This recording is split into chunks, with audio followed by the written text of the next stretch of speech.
guys! So this is Oriana here, and I would like to talk to you about Buddhism. This is Buddhism Without Beliefs. I'm not sure if you can see it. Yeah. It's a contemporary guide to awakening, and it talks all about the Buddha and how he has been an inspiration to not only the monks, but even people who don't necessarily have a religion right now, like people that are agnostic, for example, who are not set on a certain belief, but they are open-minded. And a lot of this book is talking about anguish and how everyone has to go through that. An important thing to find or to reach enlightenment is not to disregard anguish. You know, it's talking about Buddha and how there would be times when he would just eat a single grain of rice throughout the whole week, and that would be his breakfast, dinner.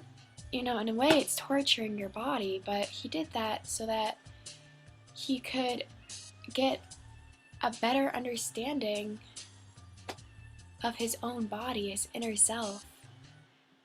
And he also, rumor has it, slept on nails. I can't even imagine that. That must have been excruciatingly painful. I don't even want to think about it.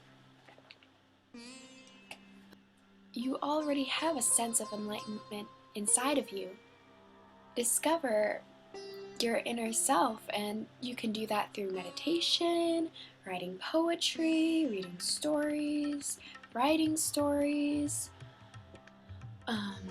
drawing, sculpting, any form of art. Expressing yourself could help you find that sense of enlightenment. So I encourage you guys to go and be enlightened, and possibly pick up this book from the library because it has been wonderful so far. I am 90 pages in, and there is actually this quote on the 90th page saying, "Fruition, the way of Buddha is to know yourself. To know yourself is to forget yourself. To forget yourself is to be awakened by all things." And that was said by Dogen, the Genyo Kon. I'm not sure if I said that correctly. Probably butchered his name, but it's mindful awareness, and it talks about reality, how you should take 10 minutes each day and reflect on think about life in general. So I want you to close your eyes, find a nice little corner or chair, whatever you feel comfortable, and sit crisscross applesauce and focus on your breathing. And then I think it talks about death, actually. And it's not in the way that you think.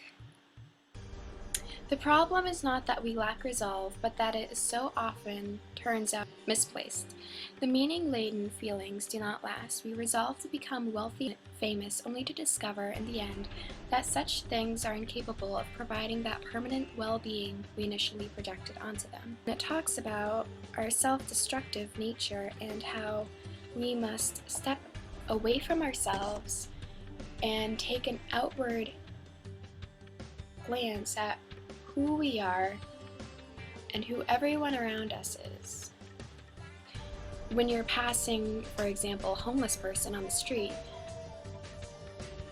I mean, you can acknowledge them. You don't need to ignore them. They're people too.